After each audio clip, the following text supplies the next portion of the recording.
So I've decided to make another video now.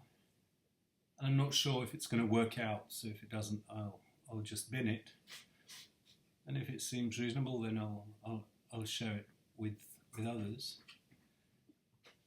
I'm not planning this in any way, so I'm just warning you in advance. It's going to be kind of just from my subconscious, and I think sometimes in these kind of situations that's a good way to do this, because many of us are not able to process anyway what's going on, and we can't find words to describe how we're feeling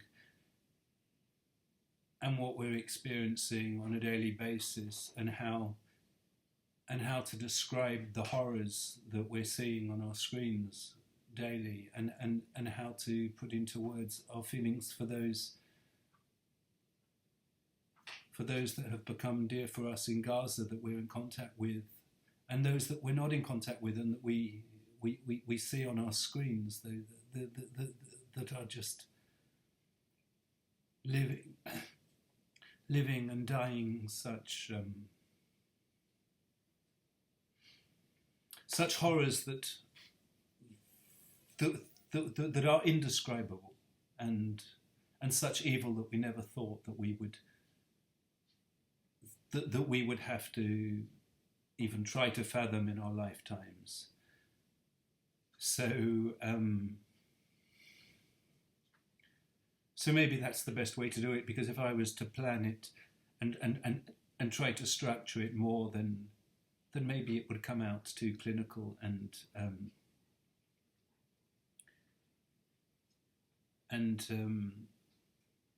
devised, and our feelings are all over the place. So perhaps that's not the best way to communicate with others here either. But I wanted to start actually with an apology of a kind, at least, and it's not to gain any sympathy or anything like that. It's just to explain the reality, because those of you who have been in contact with me through this media of Facebook, for instance, or elsewhere from the past, know that for me the written word and the idea of language and communicating through language has always been so essential for me. And for the vast majority of this Holocaust, whilst it's been going on, I've been unable to express myself in ways that I would have liked to, even in approaching that kind of expression, because of my illness, I have Lyme disease. Many of you know that I have Lyme disease, and neuro-Lyme, which can be so very debilitating, affects the brain, and a lot of the time, and I'm not able to, when a lot of the time my days are just too torturous for me to, and I'm not able to connect my thoughts. I don't have access. It's all blocked off, along with my short-term memory, and so I don't have that kind of those analytical tools that I once had, and also I'm just in too much distress with that brain pain so much of the time that I just am not able to deal with that kind of expression. So again, this isn't about me. in that sense. I didn't want it. I don't want it to be. I just want to start with it. I just feel sad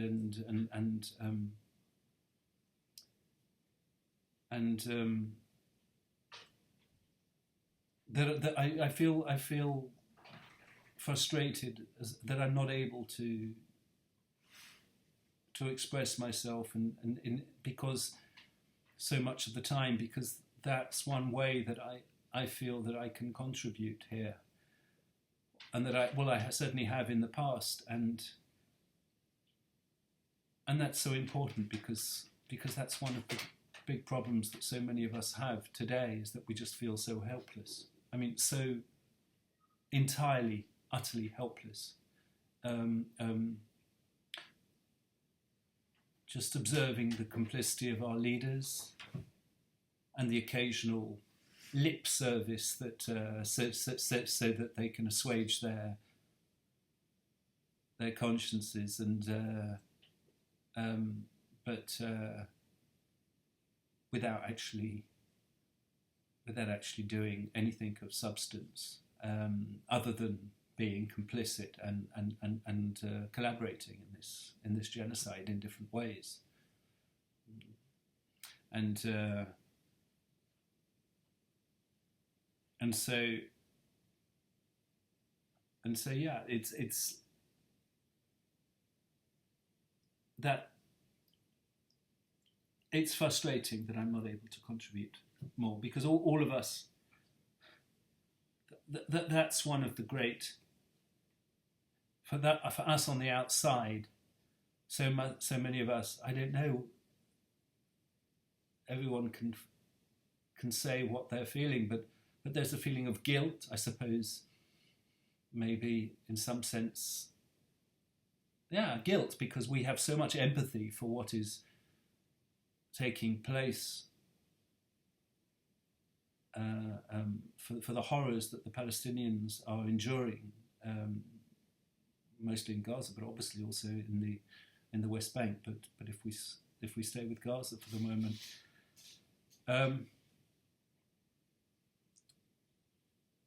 that kind of empathy, it's like, on one sense, what does empathy mean? It means taking the place of that person, so that you can feel as they're feeling. So in that sense, in one sense, we're there in one way, with our empathy, and in the other sense, we are on the outside in our privileged lives and lifestyles, and there's nothing we can do. We're just watching we're just watching this genocide play out, and the complicity of so much of the system around us, the media, the public figures, and of course, our governments, our politicians, and then of course there's the oblivion of so many people around us as well to what's going on, the apathy as well.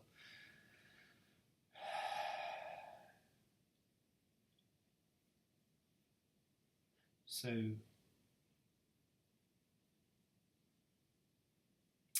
and then I'm sure a lot of us as well have the experience of, on the other side as well, of having people around us that we've lost because we see their either tacit or also the very, very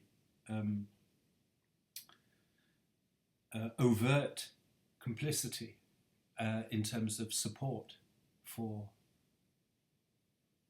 Israel's crimes, which is inconceivable to think of. But as many of you know, for instance, I'm no longer in contact with my family because precisely because of that. Well, actually, it was, even though it really disgusts me,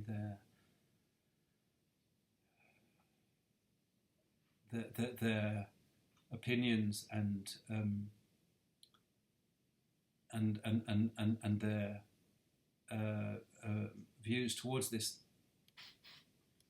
actually, it was they who decided to break off contact with me, because not me with them, in some sense, because they're my family, my parents, my sister, my aunt.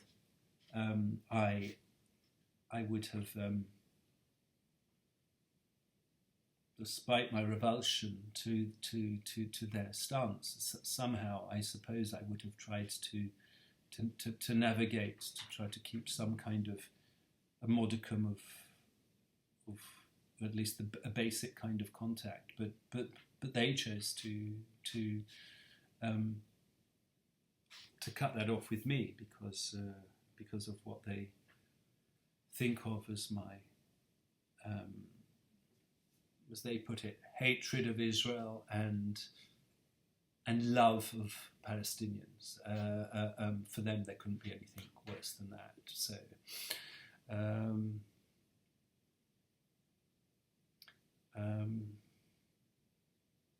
you know, and but there's also many friends or even acquaintances that I'm no longer in contact with. Some at least, that because I can't forgive either their trying to silence me, to them not wanting to silence me in terms of if I try to speak out before them or whatever, they don't want to hear me, and and they're also whitewashing of what's going on, and so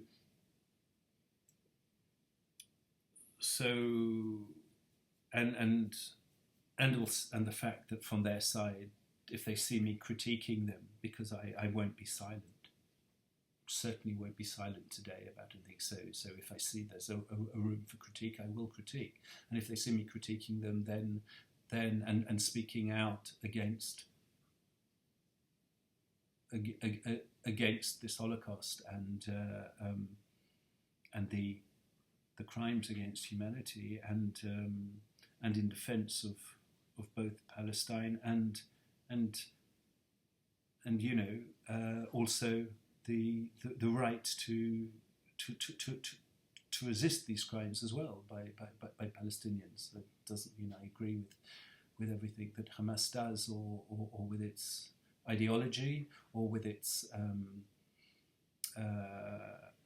I don't agree with harming civilians either. So I don't agree with the fact that they took civilian hostages, whatever Israel does. So yeah, I have my differences. I don't carte blanche support Hamas in that sense, but I think it's kind of obvious that Palestinians have the right to defend themselves against the crimes of apartheid, against their imprisonment, against their against basically having been forced to live in a concentration camp for decades, and being humiliated and abused for decades, and have all their dignity and human rights just completely obliterated, and basically being treated as animals. I don't know of any other throughout history occupied people in that way who have not resisted. There isn't. And of course the West will manipulate and weaponize language so that anyone who resists is a terrorist, and it's might is right, basically. You can't call you can, we do, but from their side, you can't call an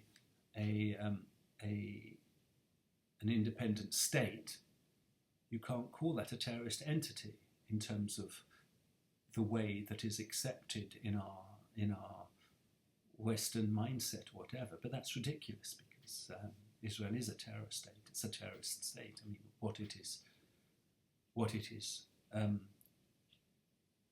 performing on a daily basis, not just for these 2 years of the Holocaust itself, but for days and weeks and months and years and decades before that, is state terrorism against the Palestinians. So, and obviously there are times when that state terrorism is far more intense and far more corrosive and destructive, like now, of course. I mean, is not just when I say like now.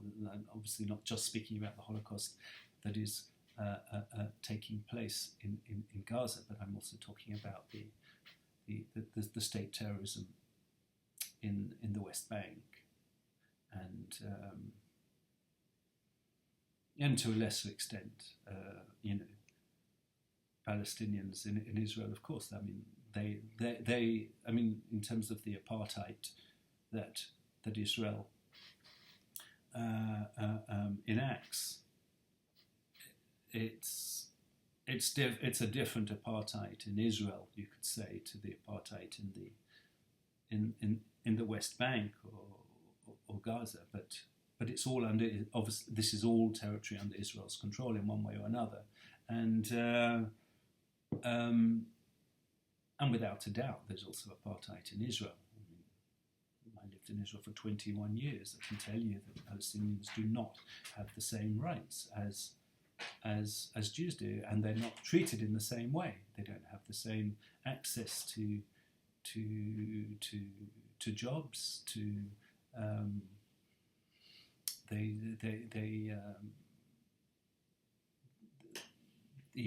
even the different residential communities and such are often Jew-only communities. And I mean, I was living in Jaffa for quite a while. For instance, I remember quite clearly there was this weekly, or was it daily? I can't remember. I think it was a weekly market in the centre of Jaffa, and Palestinian market basically.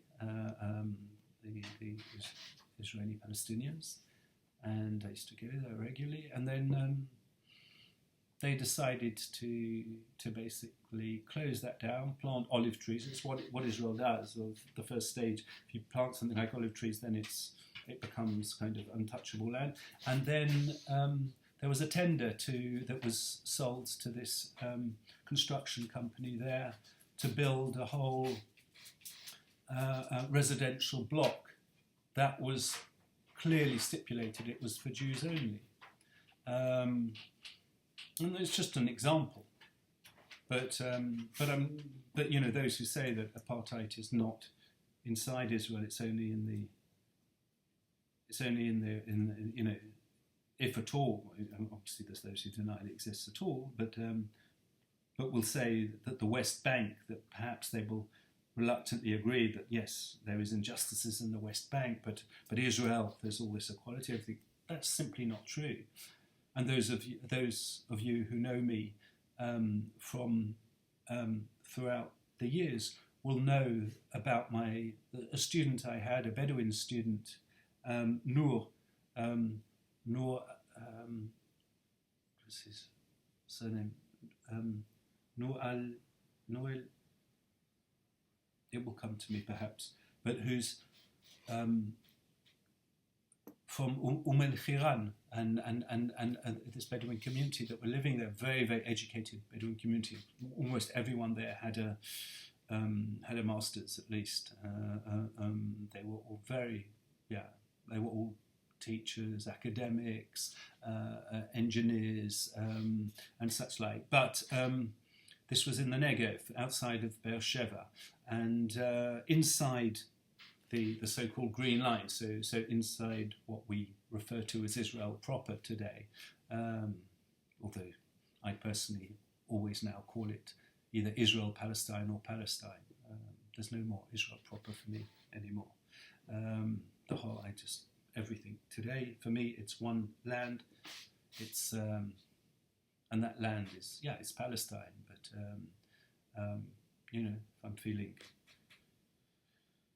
if I'm feeling more generous, I'll call it Israel Palestine. Certainly that is certainly my wish for, and my belief that one day there will be one land, one democratic state from the river to the sea for all the peoples, both Jews and Arabs, and the right of return for those Palestinians who were ethnically cleansed from their lands, from the Nakba, and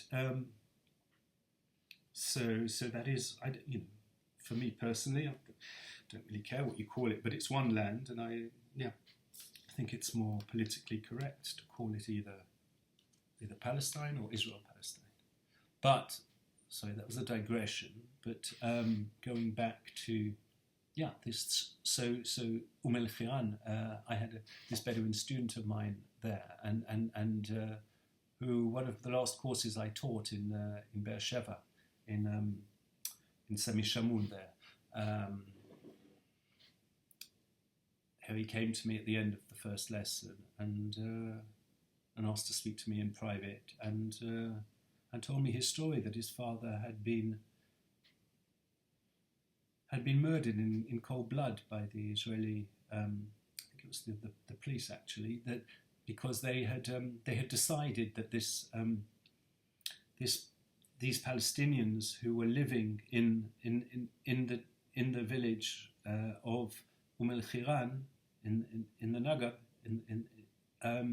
that they no longer had the right to live there, that all their houses would be destroyed, and once again a Jewish-only community would be built on the land, and a park around it. Even though, for those of you who who have been to Palestine and know the Negev, will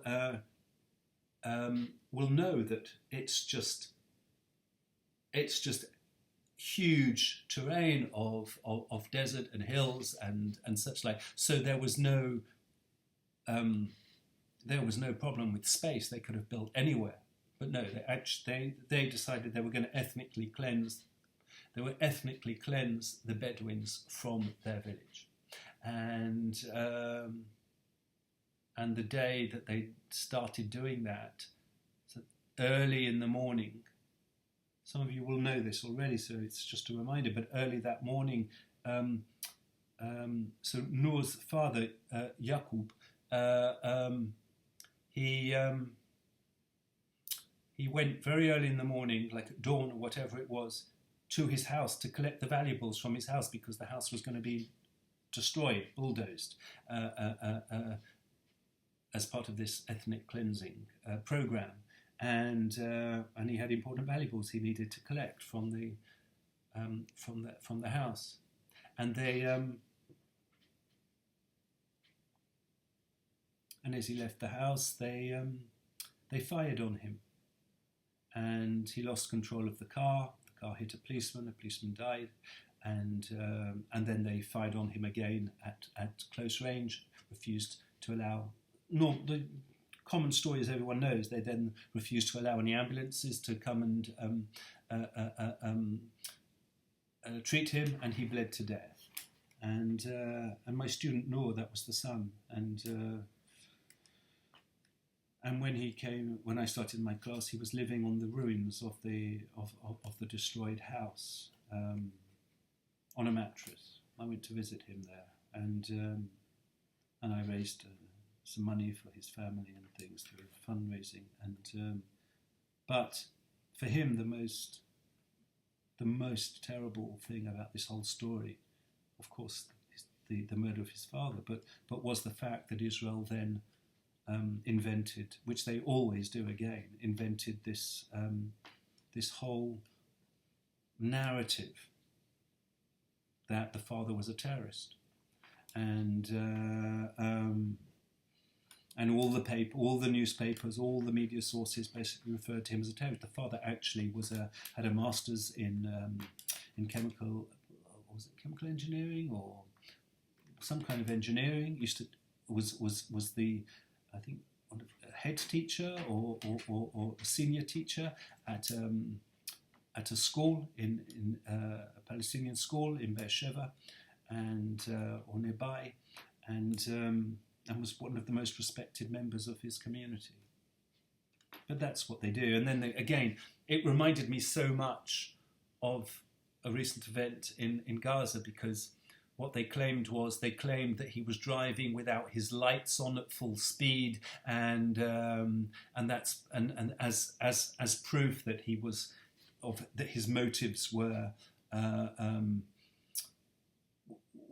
from the very beginning, those of a terrorist, and with motives to do harm or whatever like that. And so this is what all the media basically reported, that in his Jeep he was driving full speed without his headlights on in the dark, and in order to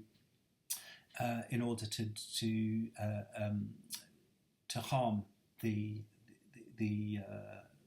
police, the army, or whatever, who were in position there. And it was only a long time later that actually evidence came out from a helicopter, whatever, that filmed the scene, and you saw his headlights were on. He was driving slowly and with totally responsibly, until, of course, he was shot in the leg and then lost control of the car. And that just reminds me of, almost words to word, as the similar narrative that came out in Gaza, if you remember, several months ago, when they executed the aid convoy. I think it was near Rafah, and the aid convoy were coming to the rescue of Palestinians or something like that, who had been bombed, and as we know, it's happening every day, being slaughtered in their tents and their houses. Well, there's no more houses hardly any now, but at the time there was a few more, and they were coming to, and the narrative was almost word for word exactly the same. It brought back in my mind's eye everything from what happened to Yaqub al-Qiyam, I think his name was. I think that's what his name was. Yeah, and they said the same thing. They said that this convoy of aid workers was driving without their lights on at full speed, and they were obviously terrorists, and they didn't listen to the commands, whatever. And then, again, in a similar way, and this time it was within a shorter time, there was a film came out. I think it was from one of the aid workers themselves, had something on his phone or whatever, and you had conclusive proof that the headlights were on. They were driving at a normal speed. There was no anomaly to the way that they conducted themselves, and they were just basically executed in cold blood. As you know, what happened there in Gaza, that then Israel tried to hide its crimes by burying the jeep and the bodies under the earth, using diggers or whatever.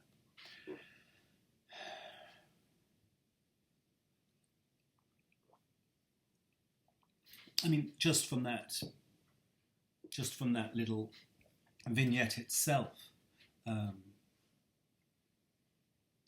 you can see that this is a modus operandi, and the way that Israel will always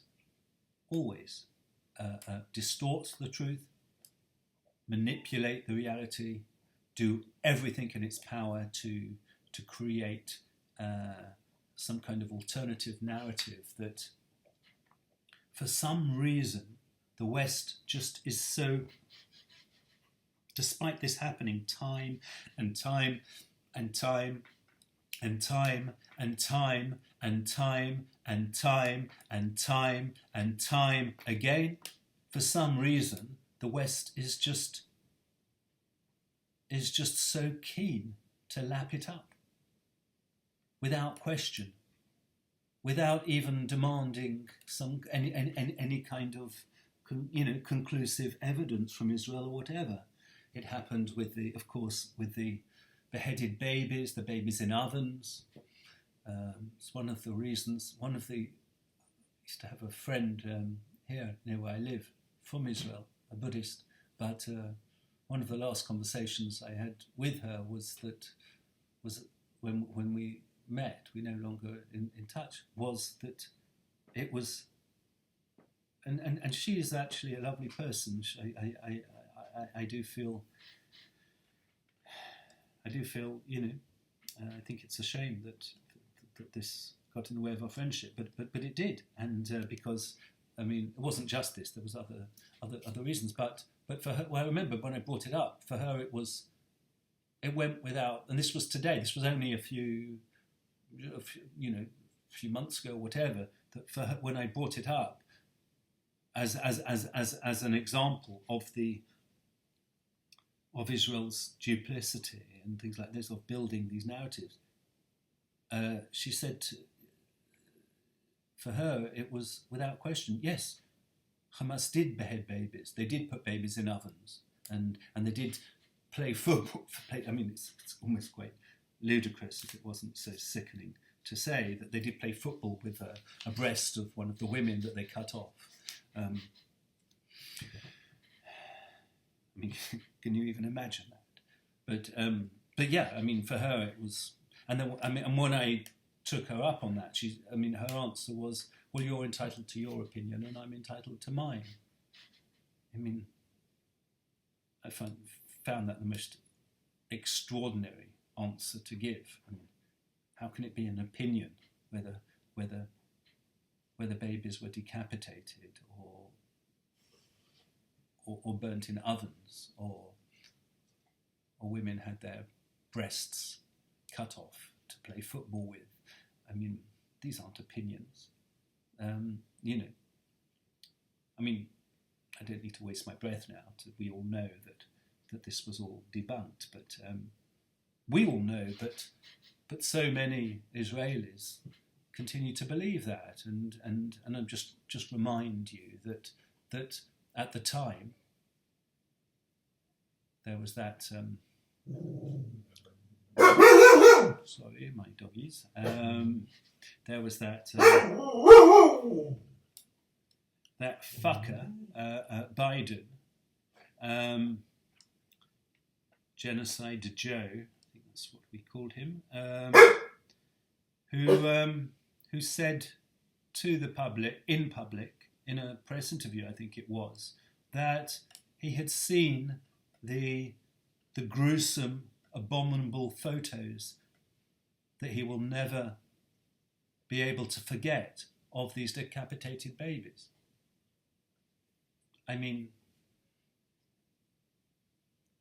How could you? What more proof, evidence do you need to show the willful complicity of America to support and be complicit and collaborate in this genocide from the beginning, than that? We're all today with the absolute monstrous character of Trump, and it's just beyond the pale, his behaviour. But I don't want anyone to forget how Biden was, the responsibility that he played in this Holocaust. No one had ever provided more arms. I don't have the figure on my fingertips, but we're talking billions and billions and billions of dollars of extra arms that were sent to Israel, and all the one after another of the security resolutions that were vetoed by Biden and his team. And every single red line, I mean, some of us, yeah, I'm sure you remember the final red line for Biden was Rafah. Rafah was his red line. If they enter Rafah and they start bombing Rafah, that was a red line. What did Israel do? They went into Rafah. Rafah doesn't exist today. I don't think there's one house standing. It was a city. It doesn't exist today. That's what now they're doing to the last standing city, to Gaza City, which is a huge city, but we've all seen before our eyes the last few days one tower block after another, after another, after another, being completely demolished.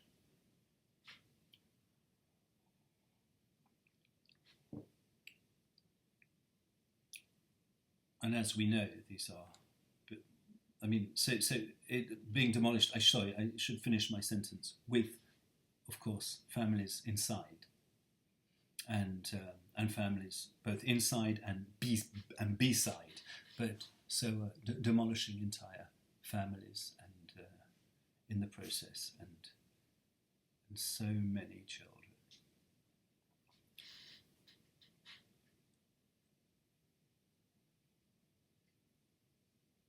I mean, we use the official figures today. Everyone uses them. That the official figures that of course, the media has to put the addendum on, supplied by the Hamas Health Authority, as if somehow to put them in question, even though in the past they have always been used by almost every single international body without question, because they have always been so accurate.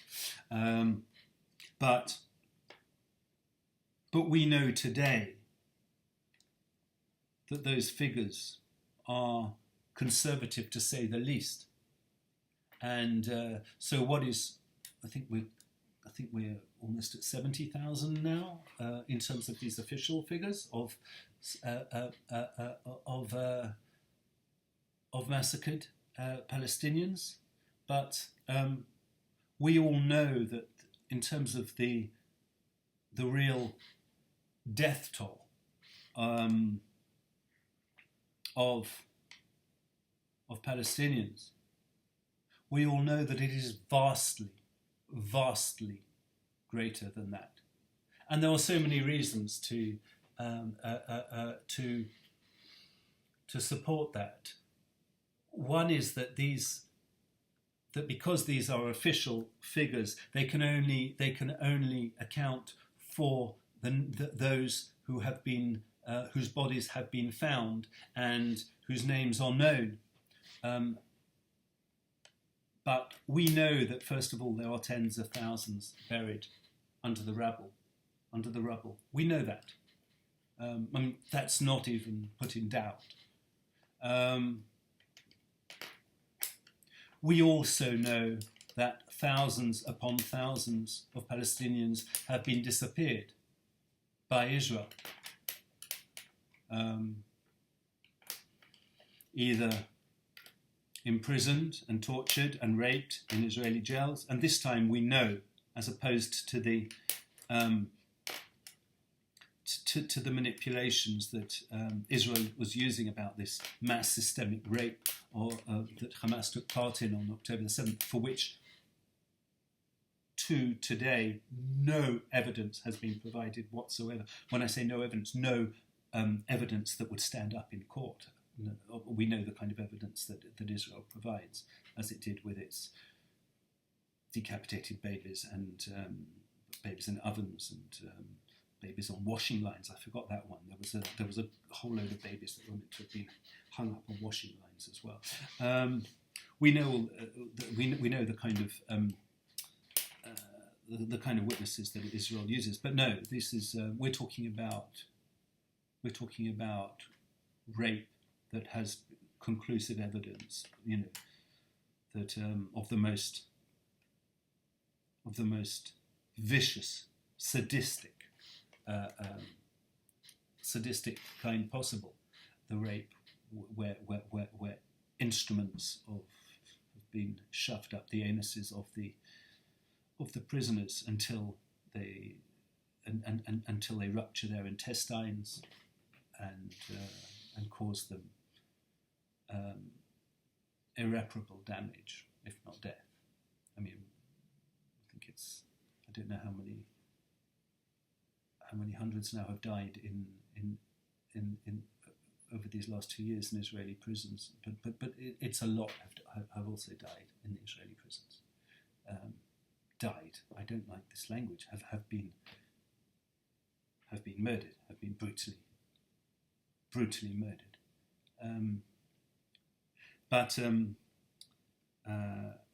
Sorry. What I was saying, I was talking about the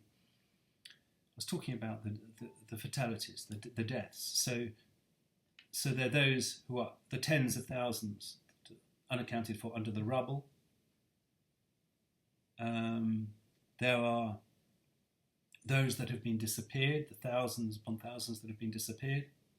But we also know, and this is something that I read about recently, that there are so many families that have been decimated in their entirety. So, the sun is getting in my face. Sorry about that. When I say decimated in their entirety, I mean a whole lineage. The whole. I wonder if I could do something about this sun. Let me try and turn this way. 1 minute.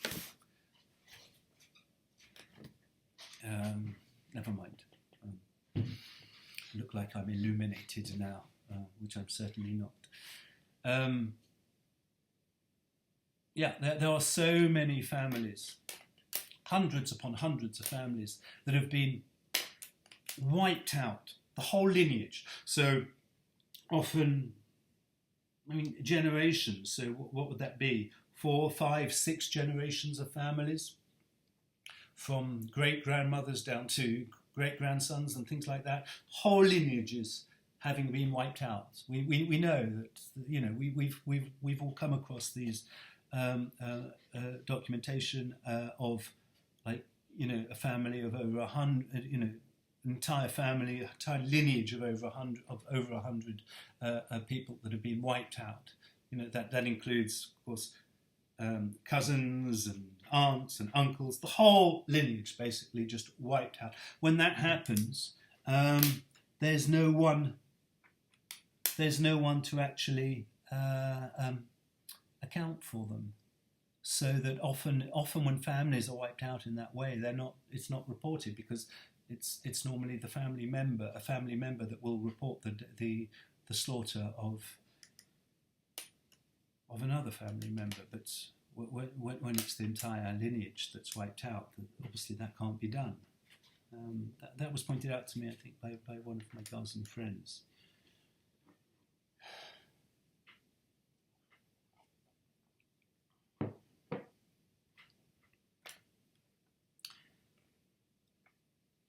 I don't know how we go forward from this. I mean, in terms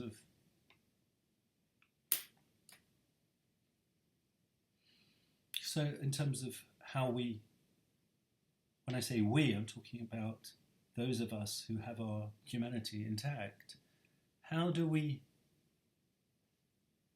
go forward? Because our trust and our everything that we put any kind of belief or trust or faith, or use the word that you want, into our system or into our leaders or whatever. Not that we ever had any illusions of a true democracy, but even the small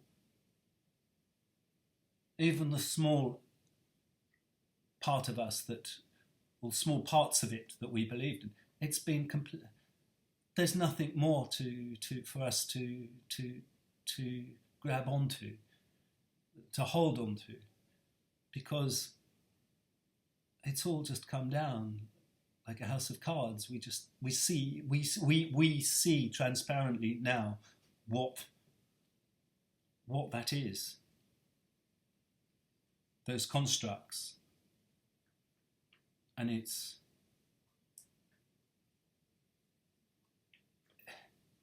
just so beyond the pale. It's just so unconscionable. It's so horrific.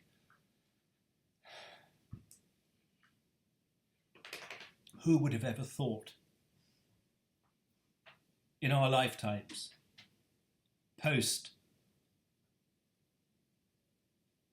post-Holocaust of the Nazis, if you like, who would have thought that our leaders could bring us into where we are today, into a world that is just so utterly complicit in this genocide, in this Holocaust. We never conceived that was possible.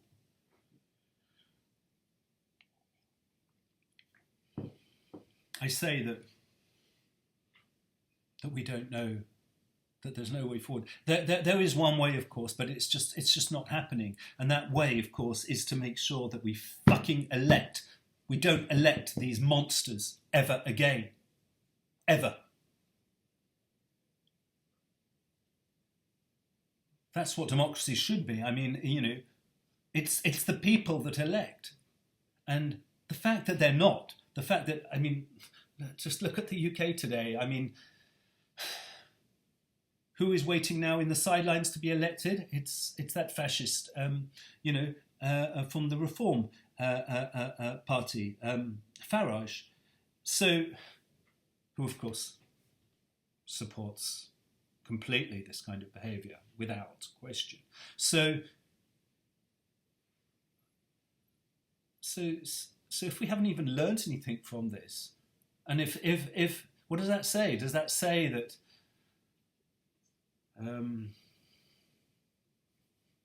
brings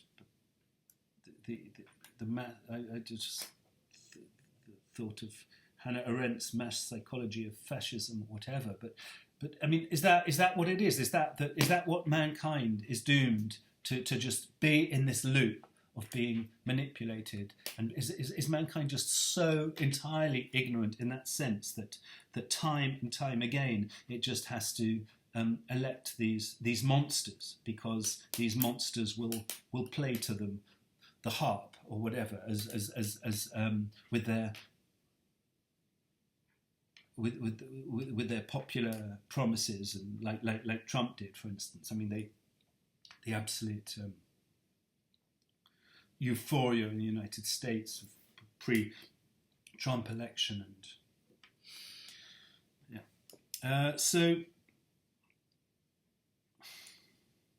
So yeah, there is a possibility for change, but it just doesn't seem to be there. I mean, and then I saw, for instance, in the UK, I was just so, so happy seeing the possibility of a party with Corbyn and Sultana, and then, a party that truly could represent the people and with true ethics and true humanity, and look what they're doing. They're bickering like stupid, pathetic children, and hanging all their washing out for the public, their dirty washing out for the public to see, and that's before the party has even been properly formed. So I don't know. Is there any hope?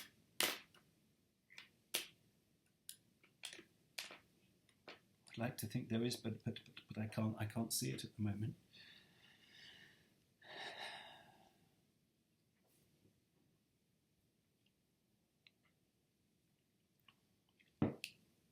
I was in touch today with one of the people that I contribute to regularly in Gaza, Eheba, her name is, and who are writing. I gave a donation, and I started asking her a few questions and everything, and I wanted to understand a little bit more about where she's living and things. And this is something. It's something that that I want to try and do, and hopefully another day when my head is also okay will allow me to do it. And as you can see today, it's working reasonably well. So maybe I'll have another day like that. And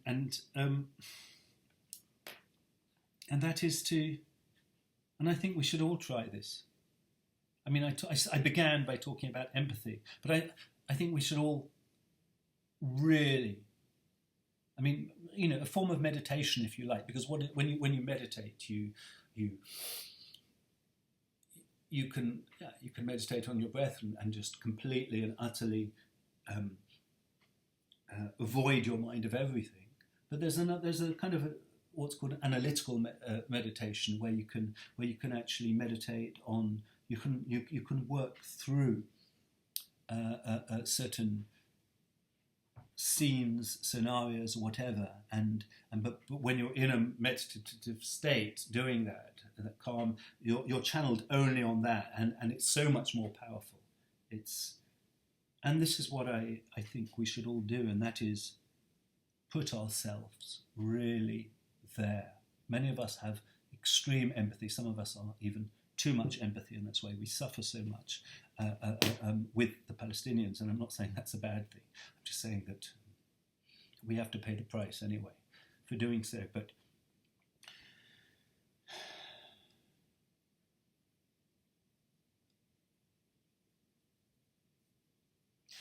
But really, truly, put ourselves there. Put ourselves inside a tent on the sand with, I don't know, 10 other people at least, or whatever it is inside that tent, where bombs are just constantly just exploding all around us, where you can have no sleep. That was one of the conversations I had with her. I said to her, one of the last things I said last night was that I hope you get some sleep, and in the morning she wrote me that she didn't manage to sleep hardly at all because there was so much bombs exploding everywhere, and the sound of the bombs just prevented her sleeping. But just imagine that is your reality every single day. Try to imagine in a detailed way every single detail that not every, because we can never know that, but at least as much as we can try to fathom in our mind's eyes from what we do know. Just really try to put yourself there. Just that infernal noise, the noise of death, of destruction, of annihilation, 24 hours a day. The drones that are flying overhead, that you know that at any moment they could drop an explosion right onto you, and you will cease to be, or your family will cease to be, or your friends will cease to be, or your neighbours will cease to be, which is often the case.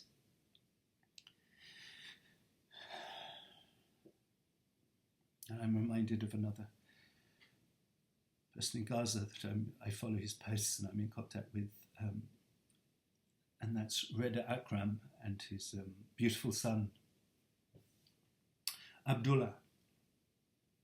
One, of course, of thousands, tens of thousands of so many children who've been slaughtered. But I just see his posts every day, because Abdullah was slaughtered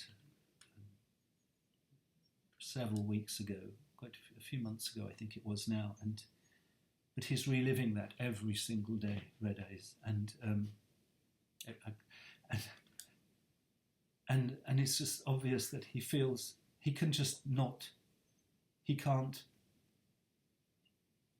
deal with that grief. I suppose the feeling must be an incredible feeling of guilt as well, that, maybe he blames himself for not having looked after his son. Maybe he feels guilt that it wasn't him, that it should have been him and not his son. And just think that every single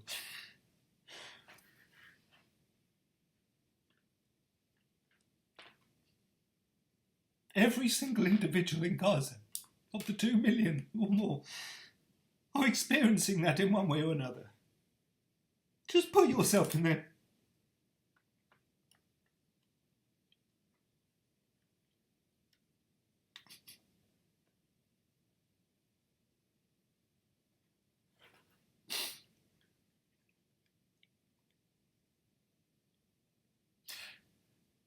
And we have to do that.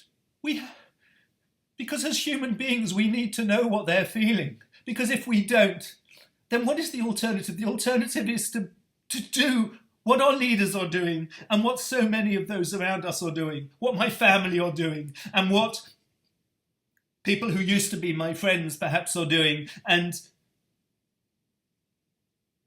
that is to just have this willful ignorance or oblivion, and to choose to just continue with their privileged lives of luxury and contentment or whatever in the vacuous lifestyles that they lead. We owe it to the Gazans to experience what they're experiencing as much as possible. We can't. I mean, I'm not saying constantly. We wouldn't be able to survive if we did. But we owe it to know what they are living through, so that we never forget and that we don't forgive this kind of evil, and that we never ever will accept it.